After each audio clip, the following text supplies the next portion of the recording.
Mesmo com o aumento da letalidade policial, que mata principalmente pessoas negras, o bolsonarista Paulo Bilinski quer barrar o projeto que obriga agentes a usarem câmeras corporais para não desprestigiar o trabalho deles. Com Dino pondo ordem na casa, ONG comandada por bolsonaristas vira alvo da CGU após receber 90 milhões de reais em 26 emendas parlamentares. Lewandowski defende PEC de segurança e mudança da Polícia Rodoviária Federal durante audiência no Senado, em uma tentativa de fortalecer a segurança pública no Brasil. Antes de ver essas e outras notícias, se inscreva no canal da Mídia Ninja, ative o sininho para ficar por dentro das principais notícias da política brasileira. O deputado bolsonarista Paulo Bilinski afirmou que obrigar policiais a usarem câmeras corporais desprestigia e descredibiliza o trabalho dos agentes e protocolou contra o projeto que torna o uso obrigatório. Com a autoria da deputada petista Érica Cocai, o texto visa tornar obrigatório o uso de câmeras por policiais militares e civis em todas as atividades relacionadas à segurança pública. Desde quando assumiu o governo, Tarcísio de Freitas também tem se posicionado contra o uso das câmeras e diminuiu a verba do investimento. Vale lembrar que, sob seu comando, a polícia de SP matou quase 60% mais adolescentes do que gestão anterior, após um levantamento do Instituto Sou da Paz. Dados do 18º Anuário Brasileiro de Segurança Pública mostram que a letalidade policial no país aumentou quase 189%. Mais de 82% do total das vítimas foram pessoas negras.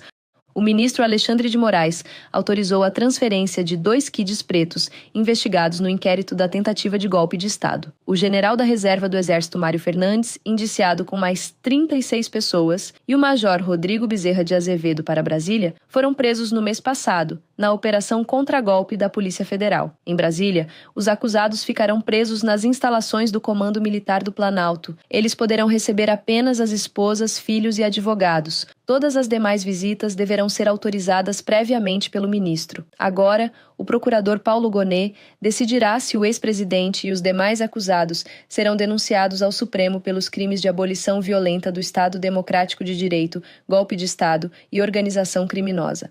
Após o ministro Flávio Dino liberar os repasses das emendas parlamentares sob imposições mais rígidas, líderes da Câmara vão se reunir nesta terça-feira para discutir a situação. O encontro acontecerá na residência de Arthur Lira, presidente da Casa, após eles demonstrarem insatisfação com a decisão de Dino e com as novas regras estabelecidas. Os pagamentos das emendas estavam travadas desde agosto por decisão de Dino, após detectar falta de transparência na destinação e na aplicação dos recursos. O ministro ressaltou que os repasses deverão obedecer a regras de transparência e rastreabilidade, tanto da origem quanto o recurso, e caberá ao Executivo analisar se a emenda respeita os critérios do. Em novembro, a Controladoria Geral da União iniciou uma investigação envolvendo 20 ONGs que receberam mais de 500 milhões de reais em emendas parlamentares de políticos do Centrão e da direita de 2020 a 2024.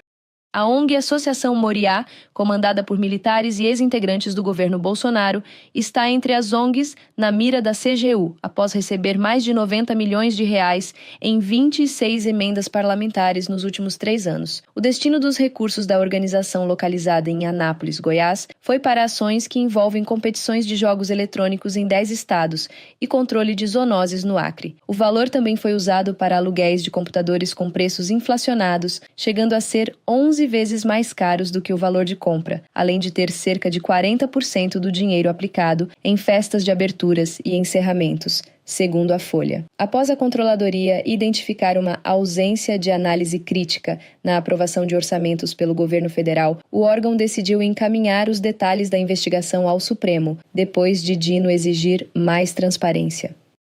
Em audiência na Comissão de Segurança Pública do Senado, o ministro da Justiça, Ricardo Lewandowski, defendeu a PEC da segurança. Ele destacou os 3 pilares centrais da proposta, na qual a principal é transformar o Sistema Único de Segurança Pública em um modelo semelhante ao SUS. Lewandowski afirmou que a PEC vai universalizar as políticas de segurança pública e dar mais protagonismo à União, mas sem retirar poderes de estados e municípios. O ministro também explicou que a proposta prevê uma mudança nas competências da Polícia Rodoviária Federal, a transformando em uma polícia ostensiva federal, com a missão de patrulhar não só as rodovias, mas também as hidrovias e ferrovias do país. A PEC da Segurança Pública foi apresentada pela primeira vez em outubro, em uma reunião entre Lula, membros do governo e Lewandowski. Na ocasião, o ministro declarou que, se tivessem a Polícia Ostensiva Federal no 8 de janeiro, data da tentativa de golpe, as invasões nas sedes dos três poderes teriam sido evitadas.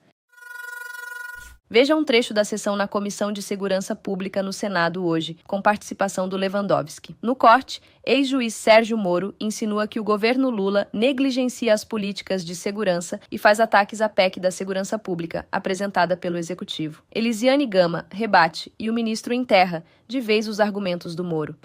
Ministro, há uma percepção generalizada que durante essa gestão do governo Lula esses temas não têm sido bem tratados.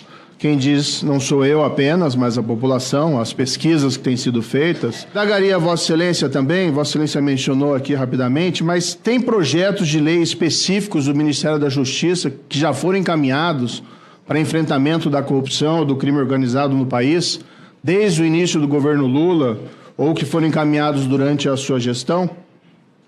Indago também a Vossa Excelência, o governo Lula abriu concursos públicos para PF, PRF e Polícia Penal Federal durante a sua gestão? Fica também o meu cumprimento. E como eu tenho aqui a benevolência dos colegas e quero respeitar, serei bem direta nas minhas colocações, já destacando que, por exemplo, no ano passado, ministro, nós tivemos redução de casos, por exemplo, pelo mapa da violência, pelo mapa de segurança pública, que retrata o ano anterior, divulgado no ano seguinte, portanto, o dado de 2014 nós só teremos efetivamente no ano de 2025, mas relatou, por exemplo, redução de homicídios, relatou, por exemplo, redução de assaltos e também redução, que não é uma redução, na verdade é um aumento de apreensão de drogas, ou seja, quanto mais você apreende drogas, automaticamente o resultado, no que se refere à questão da segurança, ela é direto. Então, os meus cumprimentos, eu espero, não sei se o senhor já tem algum número prévio dessa natureza, que também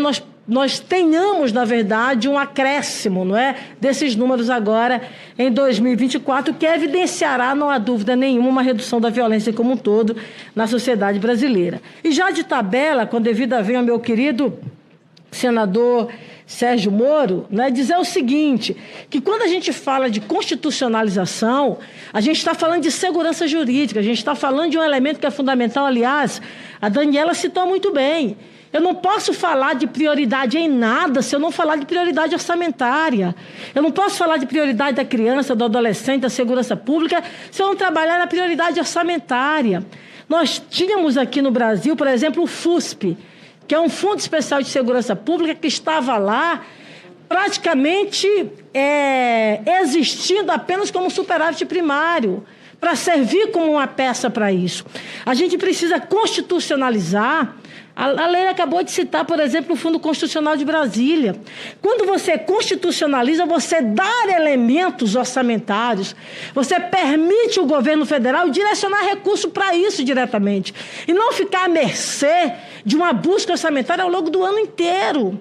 Ou seja, a sua defesa em constitucionalizar o SUSP, que é o Sistema Único de Segurança Pública, será um avanço significativo. Ou seja, eu combato a violência se eu tenho dinheiro para combater violência. Ora, na medida que eu fico com o Pires, correndo de gabinete em gabinete, conversando com os parlamentares, para tentar aprovar alguma coisa, eu automaticamente reduzo a política pública. E não me pareceu, pelo menos eu não consegui ver, se o senhor em algum momento citou, por exemplo, que a política pública do Ministério de Segurança Pública só será efetivada com a constitucionalização. Não me pareceu isso. Me pareceu uma busca de constitucionalizar para poder ter muito mais efetividade, tornar mais perene e tornar mais robusto a peça orçamentária. Então, quero dizer ao senhor que a sua iniciativa vai também ao encontro com iniciativas aqui do Congresso Nacional. O meu colega, o senador Alessandro Vieira, tem uma PEC também nessa mesma linha, que vem exatamente com esse mesmo objetivo, ou seja, sem falar também, ministro, que ela vai impedir retrocessos. Ora, se eu tenho uma norma infraconstitucional, ela é muito mais vulnerável do que uma norma constitucional. Para eu poder mudar uma norma constitucional, tem que criar uma outra norma constitucional, quadro qualificado, uma série de elementos para isso. Então, acho que o caminho de constitucionalizar o SUSP hoje, ele é o caminho que nós precisamos buscar para reduzir aquilo que é uma preocupação nossa do brasileiro. E aí o senador destacou isso. A preocupação do brasileiro em relação à segurança pública, ela é uma preocupação necessária. Agora, para eu resolver o problema, eu tenho que ter uma peça, de fato, que também priorize isso nessa mesa sistemática. Então, precisamos blindar o SUSP em relação a retrocessos. Só vamos blindar isso com uma norma constitucional. Precisamos assegurar recurso na peça orçamentária da União para este fundo. Só vamos conseguir isso através da constitucionalização. Então, eu queria lhe parabenizar e dizer que Vossa Excelência está no caminho certo.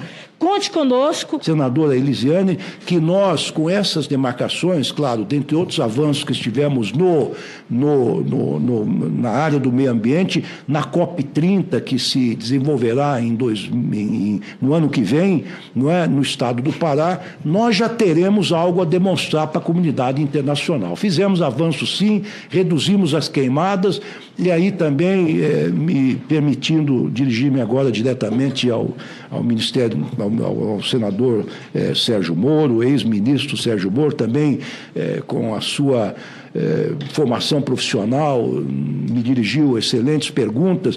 Nós tivemos, sim, na área penal e processual penal, algumas iniciativas importantes com relação, por exemplo, às queimadas que nós sofremos em todo o país, que foram, sim, queimadas criminosas, porque não é possível que um país como um todo pegue fogo simultaneamente. Isso não é fruto do acaso, do raio, produto da natureza. Nós enviamos ao Congresso Nacional um projeto de lei aumentando as penas e também o regime de cumprimento das penas.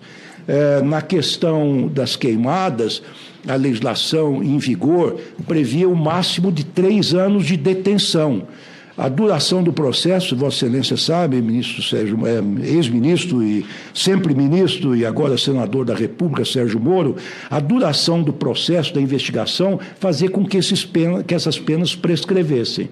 Nós aumentamos para 6 anos a pena máxima, estabelecemos penas de reclusão.